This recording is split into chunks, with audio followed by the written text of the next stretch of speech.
Bom, estamos de volta, programa Questões de Fé. Nós estamos falando hoje sobre a comunhão missionária.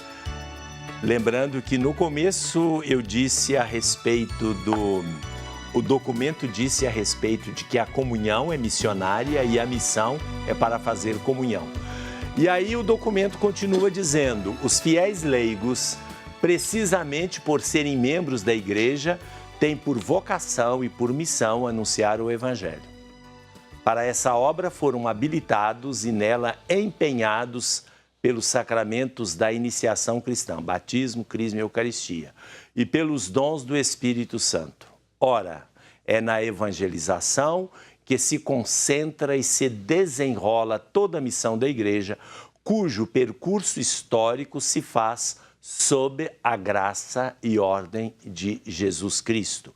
Ide por todo o mundo e pregai o Evangelho a toda a criatura. E eis que eu estou convosco todos os dias até o fim dos tempos. Evangelizar, escreve Paulo VI, é a graça e a vocação própria da igreja, a sua identidade mais profunda. Sem dúvida, a ordem de Jesus, ide e pregai o Evangelho, conserva sempre a sua validade e está cheia de uma urgência que não passa. Todavia, a situação atual, não só do mundo, mas também de tantas partes da igreja, exige absolutamente que à palavra de Cristo se preste uma obediência mais pronta e generosa. Todo discípulo é chamado em primeira pessoa. Nenhum discípulo pode eximir-se a dar a sua própria resposta. Ai de mim se não evangelizar.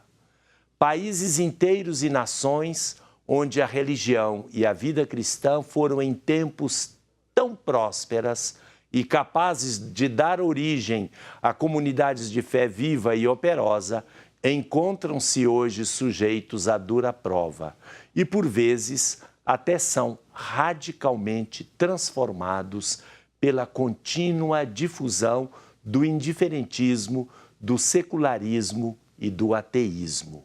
É o caso, em especial, dos países e das nações do chamado Primeiro Mundo, onde o bem-estar econômico e o consumismo, embora a mistura com tremendas situações de pobreza e de miséria, inspiram e permitem viver como se Deus não existisse. Então, era exatamente isso que nós estávamos falando. Ele falou aí do ateísmo e da indiferença religiosa. Aí nós falávamos que a indiferença religiosa é pior e aí paramos. Porque o ateísmo, ateísmo militante, né? Porque o ateísmo, a indiferença religiosa é uma forma de ateísmo prático. Então, o ateísmo militante, ele provoca uma reação do outro lado, uma reação positiva, sim, no sentido de que nós estamos falhando, precisamos dar um bom testemunho. Sim. Um exemplo na Europa hoje é dos cristãos, as comunidades cristãs, que ressurgem de alguma forma pela oposição de alguns islâmicos, pelo menos, ou da cultura islâmica. Aí as comunidades cristãs falam, opa, aqui não, aqui nós somos cristãos. Então, parece que isto favorece. Sim. Enquanto que o indiferentismo está nem aí, né? E, às vezes, exatamente esse indiferentismo ele é um problema também para nós, porque a gente não identifica, a gente não percebe o perigo que ele tem. Né? Você deixa passar, né? Aí, e esse é um problema, né? Acho que não é o que tanto assim acontece aqui no Brasil, não é tanto o ateísmo militante, né? Acho que é mais a questão do indiferentismo. A indiferença, muito por comodismo, não querer, enfim, fazer qualquer coisa. Você participa de um grupo, né, Matheus? Isso.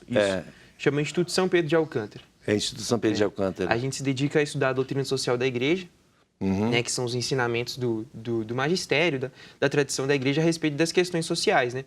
Como uma dessas que a gente falou, né, que é esse indiferentismo, né, esse ateísmo militante, a própria vocação do leigo, né, que o leigo ele precisa de compreender a doutrina social para saber como ele pode exercer, né, o seu papel no mundo. E vocês se reúnem com Isso. que frequência? Toda semana. Toda semana a gente se reúne. E aí a gente estuda as encíclicas sociais. Inclusive no nosso site a gente tem um resumo das encíclicas. Dá o site, como Isso. é que é? É www.ispabrasil.com. ispabrasil.com. ISPA de Instituto São Pedro de Alcântara. Então a gente pretende fazer isso mesmo, é difundir o conhecimento, né, a riqueza do magistério sobre as questões sociais, que infelizmente os católicos não conhecem tanto, né, padre? Não buscam conhecer. Não, vamos e venhamos, os católicos não conhecem quase nada, né? A grande massa católica não só a doutrina social, aí é até mais sofisticado, mas muitas vezes falta o conhecimento básico, né? Por exemplo, nessa semana eu conversava com uma pessoa até bem formada, estudou em colégio católico, universidade, onde teve até, possivelmente na PUC tem cultura religiosa, mas eu acho que não vale muito, porque ele falou assim, não, eu não sou católico assim muito praticante, mas agora eu acho que eu vou começar a praticar. Porém, eu sempre fui amigo de Jesus Cristo. Jesus Cristo, aquele que falou de Deus. Eu falei, ele é o próprio Deus, né? Ele falou, o quê? Ele estranhou, eu falei, uma pessoa estudou no Colégio Santa Maria, estudou na universidade, na Pontifícia Universidade Católica de Minas Gerais. Quando eu falei com ele que Jesus era Deus, ele tomou um susto.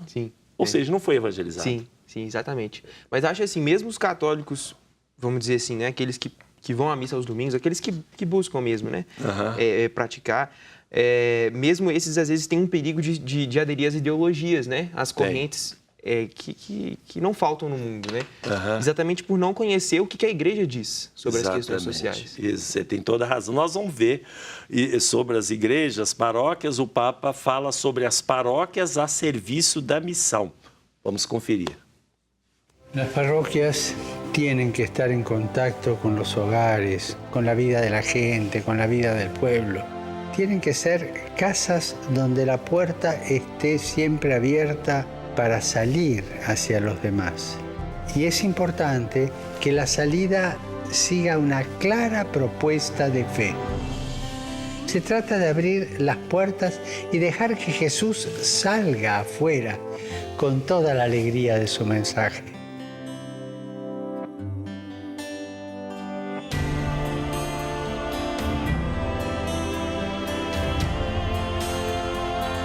Pidamos por nuestras parroquias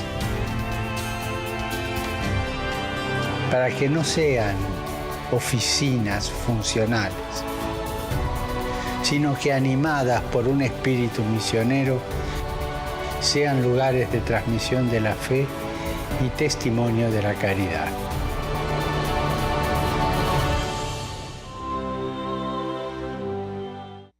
Só uma observação, o Papa fala as portas abertas o tempo todo, é uma forma metafórica, né? Porque nem a Basílica de São Pedro fica aberta o tempo todo. Se você chegar em Roma depois das 18 horas no inverno, a Basílica vai estar fechada.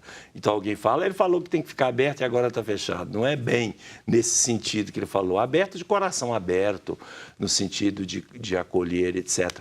Mateus, tem alguma participação? Tem sim, a Maria Clara, do bairro Betânia, ouvinte da rádio, perguntou um pouquinho sobre a hierarquia, queria saber um pouco mais sobre a hierarquia dos templos católicos, né?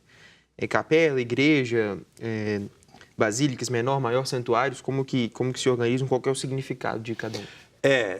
Vamos ver se eu falo assim, mas a capela simplesmente é uma igreja menor que está ligada a uma matriz, a uma paróquia. Hoje, essa distinção pastoralmente não é muito adequada, porque nós temos redes de comunidades onde capelas e matriz não têm exatamente aquela função, a matriz, como numa empresa, né? Tem empresa matriz e as dependentes, né?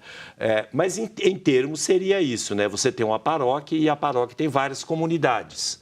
E, naturalmente, essas comunidades dependem, na unidade, ao serviço da unidade, de um centro paroquial. Então, tem a capela, onde as pessoas se reúnem para celebrações, etc. Depois, não é consagrada. Depois, você tem uma a paróquia ou igreja matriz.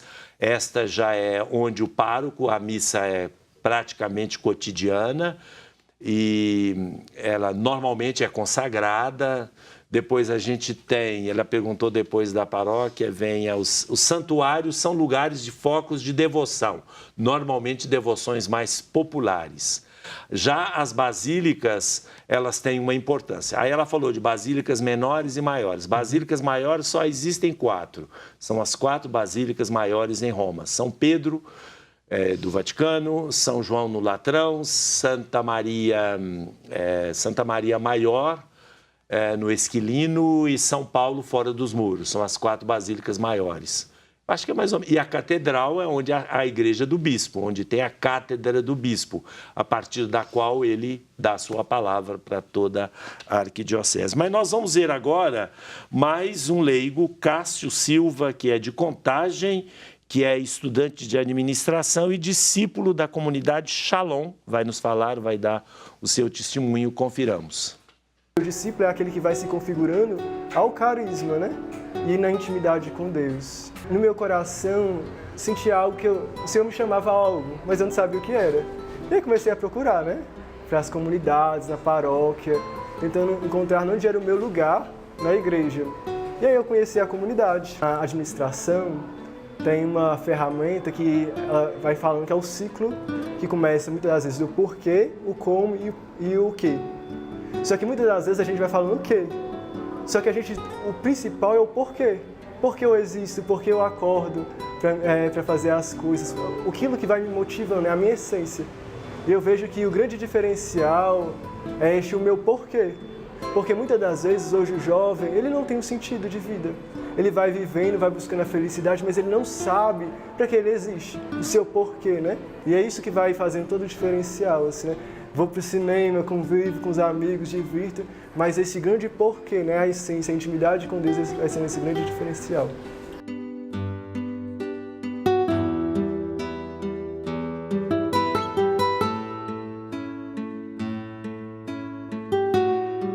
Eu acho que é essencial assim, o trabalho do leigo, né? Nós somos estes que vão irradiando mesmo a graça de Deus, o carisma, sendo diferente, né? A gente passa por as pessoas e a gente nem repara que elas existem, né? E nós, como leigos, devemos fazer esse grande diferencial, né? De olhar no olho da pessoa, fazer como Jesus, né? Que olhava no olho, ser sensível às pessoas, né? Eu acho que esse é o grande diferencial do leigo hoje. E sendo sensível, a gente vai viver o amor, e aí a gente vai anunciar o Cristo, né? Eu acho, um dos nossos baluartes, né, São Francisco, ele dizia, quando ele falava sobre evangelização, ele falava assim, se preciso for, use as palavras, mas a nossa vida, a nossa vivência deve evangelizar, né? Pois é, acabamos de ver esse belo testemunho e voltamos daqui a pouco para o 4º bloco, Questões de Fé.